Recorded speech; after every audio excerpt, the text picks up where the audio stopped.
Sanksi turun di waktu sensitif, Persija dalam posisi paling dirugikan. Keputusan Komite Disiplin PSSI kembali memicu perdebatan keras. Kali ini menyasar Persija Jakarta. Hukuman pasca laga melawan Semen Padang terasa berat dan menimbulkan tanda tanya besar soal rasa keadilan kompetisi. Komite Disiplin PSSI menjatuhkan hukuman kepada dua pemain Persija usai laga kontra Semen Padang. Keputusan ini langsung berdampak serius pada stabilitas tim jelang fase krusial musim berjalan. Ryo Matsumura diganjar sanksi larangan bermain selama 4 pertandingan serta denda 50 juta akibat tindakan tidak sportif dan ucapan tidak pantas yang ditujukan kepada wasit setelah pertandingan berakhir. Sanksi tersebut langsung memotong peran penting Ryo di lini serang Persija. Kehilangan pemain kreatif dalam 4 laga jelas bukan kerugian kecil, terlebih persaingan papan atas semakin ketat. Tak hanya Ryo, Fabio juga menerima hukuman tambahan akibat kartu merah yang diterima. Pemain asal Brasil itu dijatuhi larangan bermain 2 laga disertai denda 10 juta karena dinilai melakukan sikutan dan mendatangi pihak lawan. Absennya 2 pemain inti sekaligus membuat komposisi tim pincang. Keputusan ini terasa timpang jika dibandingkan dengan banyak kasus serupa yang sebelumnya berujung hukuman lebih ringan. Meski demikian, manajemen Persija akan mengajukan banding atas hasil sidang komite disiplin tersebut. Langkah ini diambil sebagai upaya mempertahankan kepentingan tim dan mencari keadilan yang proporsional. Banding menjadi satu-satunya jalur logis, karena hukuman ini berpotensi mengganggu persaingan juara, terlebih ketika jadwal padat menuntut kedalaman skuad yang utuh.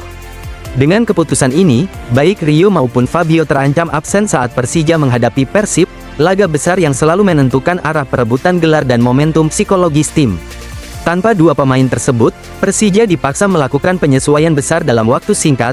Situasi ini sulit diterima akal sehat jika tujuan utama liga adalah menjaga kualitas dan keseimbangan persaingan. Rumput JIS masih botak, Persija putuskan kembali ke SUGBK. Persija Jakarta kembali membuat keputusan penting jelang padatnya jadwal kompetisi. Kondisi lapangan kandang menjadi sorotan utama demi menjaga performa tim tetap stabil. Macan Kemayoran memilih kembali ke Stadion Utama Gelora Bung Karno untuk 2 laga kandang terdekat. Langkah ini diambil demi menghindari risiko teknis di tengah persaingan ketat. 2 pertandingan tersebut akan mempertemukan Persija dengan Bayangkara FC dan Persijap Jepara, duel penting yang menuntut kesiapan maksimal dari segala aspek. Keputusan ini tidak lepas dari kondisi rumput Stadion JIS yang dinilai belum layak digunakan untuk pertandingan kompetitif Super League musim berjalan. Ketua Panpel Persija Ferry Indra Syarif mengakui bahwa peninjauan langsung ke JIS menjadi dasar utama penentuan lokasi pertandingan kandang sementara. Alasan utamanya ya rumput di JIS belum siap, kami sudah lihat langsung ke JIS dan kondisi rumputnya masih botak, ujar Bung Ferry, Rabu, tanggal 24 Desember tahun 2025. Selain faktor teknis lapangan, pertimbangan biaya dan perizinan juga menjadi bagian dari evaluasi manajemen dalam menentukan stadion yang digunakan.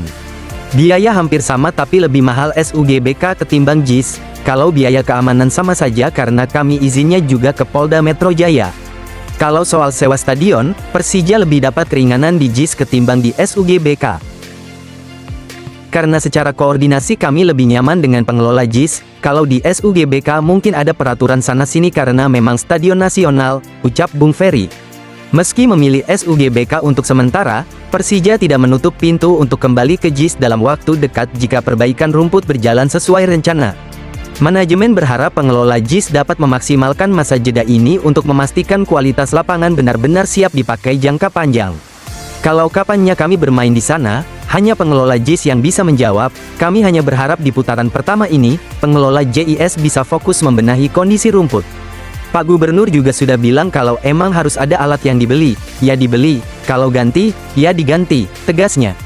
Target realistis pun dipasang Persija untuk kembali ke JIS pada laga perdana putaran kedua saat menghadapi Madura pada tanggal 23 Januari tahun 2026. Laga tersebut diharapkan menjadi momentum kembalinya Persija ke rumah sendiri dengan kondisi lapangan yang lebih ideal dan aman bagi pemain.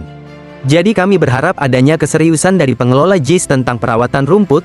Saya berharap saat Persija melawan Madura United pada tanggal 23 Januari tahun 2025, kami bisa bermain di sana seterusnya tanpa ada masalah lagi, tutup Bung Ferry. 9 gol 8 assist, Persija bidik jajah, otak finalis Liga 1 bersama Madura United.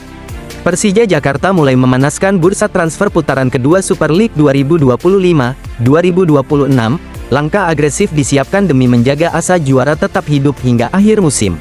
Persaingan papan atas kian ketat, Persija tidak ingin kehilangan momentum, tambahan tenaga kreatif di lini tengah menjadi prioritas utama manajemen.